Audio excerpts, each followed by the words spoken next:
লেবাননে ইসরায়েলের বিমান হামলায় শীর্ষ হিজবুল্লাহ কমান্ডার সহ নিহত ৫। গাজায় ৪৪ দিনে ৪৯৭ বার যুদ্ধবিরতি লঙ্ঘন তেল আবিবের।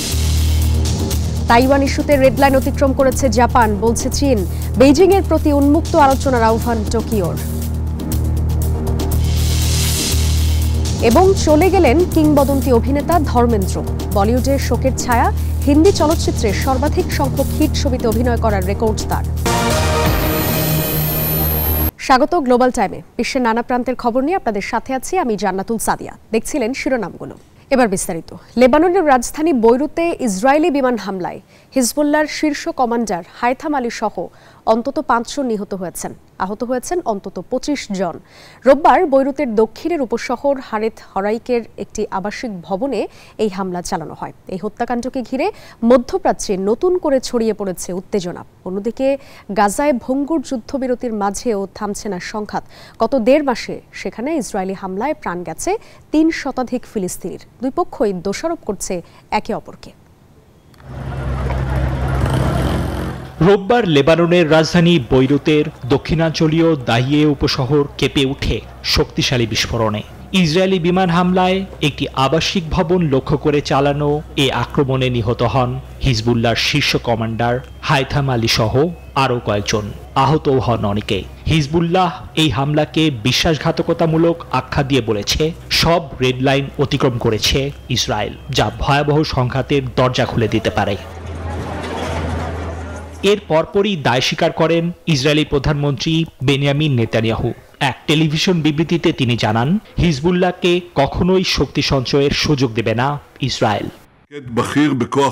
আমি পরিষ্কার করে বলতে চাই, আমার নেতৃত্বে ইসরায়েল হিজবুল্লাহকে তার শক্তি পুনর্গঠন করতে দেবে না এবং তাদের আবার হুমকি হয়ে উঠতে দেবে না।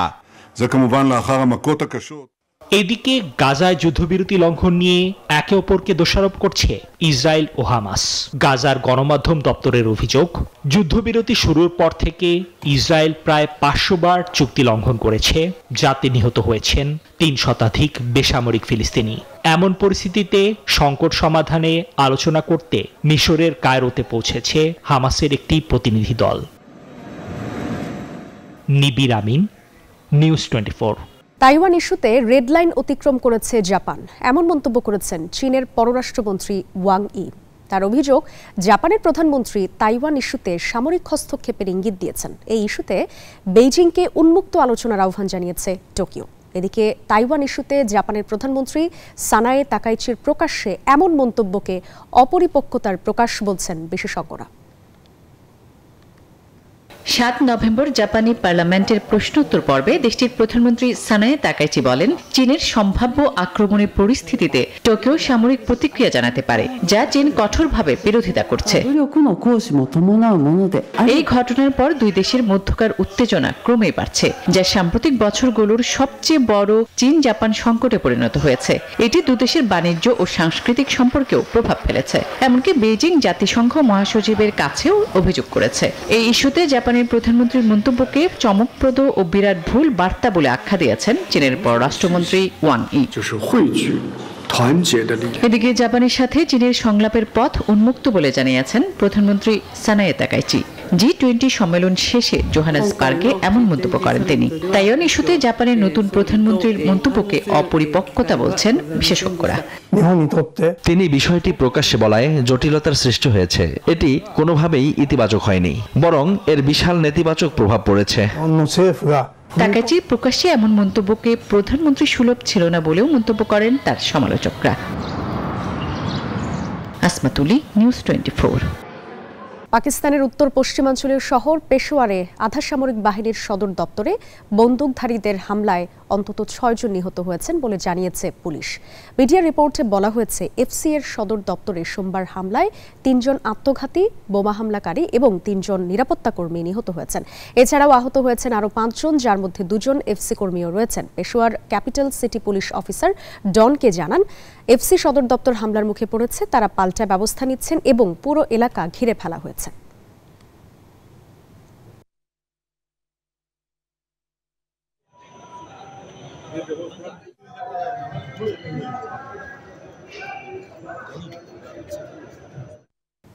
চলে গেলেন কিংবদন্তি বলিউড অভিনেতা ধর্মেন্দ্র। 89 বছর বয়সে মুম্বাইয়ে তিনি শেষ নিঃশ্বাস ত্যাগ করেন।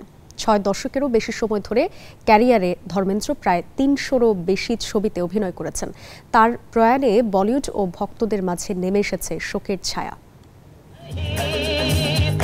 1960 সালে দিল ভি তেরা হাম ভি তেরে সিনেমা দিয়ে বলিউডে অভিষেক ঘটে ধর্মেন্দ্রর। খুব অল্প সময়েই ফুল और पत्थर, आए दिल बाहर के ও পরবর্তীতে কাল্ট ক্লাসিক শোলের মতো ছবিতে অভিনয় করে পৌঁছে যান শীর্ষ নায়কের আসনে। অভিনয় জীবনের অন্যতম সেরা চরিত্র ছিল শোলের ছবি ভীরু। পাশাপাশি সীতা और গীতা, চুপকে চুপকে, ধর্মবীর ও প্রতিজ্ঞা প্রতিটি ছবিতেই তিনি দেখিয়েছেন অনন্য অভিনয় দক্ষতা। রোমান্টিক চরিত্র থেকে অ্যাকশন হিরো, এমনকি কমেডি, সব ধরনের ভূমিকায় সিদ্ধহস্ত ছিলেন তিনি। অভিনয় করেছেন 3 শতাধিক ছবিতে। সেই কিংবদন্তি যাত্রা থামলো 89 বছর বয়সে। শ্বাসকষ্টজনিত জটিলতায় সোমবার মুম্বাইয়ের নিজ বাসভবনে শেষ নিঃশ্বাস ত্যাগ করেন তিনি। তার মৃত্যুতে বলিউড ও ভক্তদের মাঝে নেমে এসেছে গভীর শোক। বলিউডে হিম্যান অফ ইন্ডিয়া নামে পরিচিত এই অভিনেতা 1997 সালে পেয়েছিলেন ফিল্মফেয়ার লাইফটাইম অ্যাচিভমেন্ট অ্যাওয়ার্ডস আর 2012 সালে পদ্মভূষণে ভূষিত হন। তার শেষ ছবি 2024 সালের তেরি বাতোं में ऐसा उलझा जिया। ধর্মেন্দ্র দেখে গেছেন স্ত্রী হেমা মালিনী, প্রথম স্ত্রী প্রকাশ কৌর, সন্তান সানি দেওয়াল, ববি দেওয়াল, এশা দেওয়াল ও আহনা দেওয়ালকে। ভারতীয় সিনেমার ইতিহাসে তার অবদান চিরস্মরণীয় হয়ে থাকবে। চন্দ্রা, নিউজ 24। লন্ডনে ঘুরতে আসা পর্যটকদের জন্য চালু হতে চলেছে নতুন কর। এর মাধ্যমে বছরে 2.40 লাখ পাউন্ড পর্যন্ত বাড়তি আয়ের পরিকল্পনা করছে শহর কর্তৃপক্ষ। তবে সরকারের এই পরিকল্পনার কঠোর সমালোচনা করেছে হোটেল ও পর্যটন ব্যবসায়ীরা। তাদের আশঙ্কা, এর ফলে পর্যটকের সংখ্যা কমে যেতে পারে এবং নতুন বিনিয়োগ বাধাগ্রস্ত হতে পারে। অন্যদিকে মেয়র সাদিক খানের মতে, এই ট্যাক্স থেকে পাওয়া অর্থ শহরের রাস্তাঘাট ও অন্যান্য অবকাঠামো উন্নয়নে কাজে লাগানো হবে।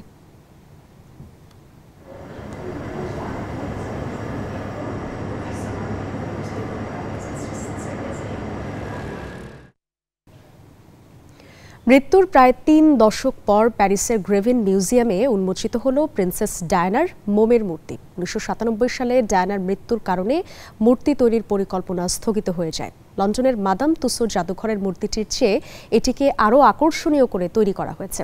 ডায়ানার পরনে রয়েছে তার বিখ্যাত রিভেঞ্জ ড্রেস, যা তিনি পরেছিলেন 1994 সালে।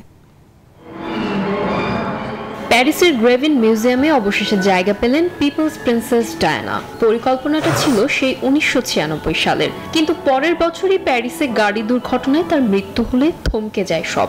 দীর্ঘ 3 দশক পর দর্শনার্থীদের আবদার মেটাতেই কর্তৃপক্ষ ফিরিয়ে আনলো সেই পরিকল্পনা। লন্ডনের মাদাম তুসোর বিষণ্ণ মূর্তির বদলে গ্রেভিন মিউজিয়াম ডায়ানার এক উজ্জ্বল রূপ ফুটিয়ে তুলতে চেয়েছে। তাই তাকে পরানো হয়েছে বিখ্যাত সেই রিভেন্স ড্রেস। প্রিন্স চার্লসের বিশ্বাসঘাতকতার স্বীকারোক্তির দিনেই এই কালো পোশাকে সবার সামনে এসে সাড়া ফেলে দিয়েছিলেন ডায়ানা। সাধারণত 6 মাস লাগলেও ডায়নার মূর্তিটি গড়তে সময় লেগেছে 1 বছরেরও বেশি। আমরা চেয়েছিলাম দর্শকরা যেন তার সেই বিশেষ উপস্থিতি ও জ্যোতি অনুভব করতে পারে। তবে মজার ব্যাপার হলো, এই মিউজিয়ামের অন্য একটি ঘরে রাজা তৃতীয় চার্লসেরও একটি মূর্তি রয়েছে, আর সেটি রাখা হয়েছে মার্কিন প্রেসিডেন্ট ডোনাল্ড ট্রাম্পের মূর্তির ঠিক পাশেই। Desk report, news 24। এই ছিল গ্লোবাল টাইমের আয়োজনে। আরো সংবাদ বিশ্লেষণ জানতে ভিজিট করুন news24bd.tv। ধন্যবাদ সবাই।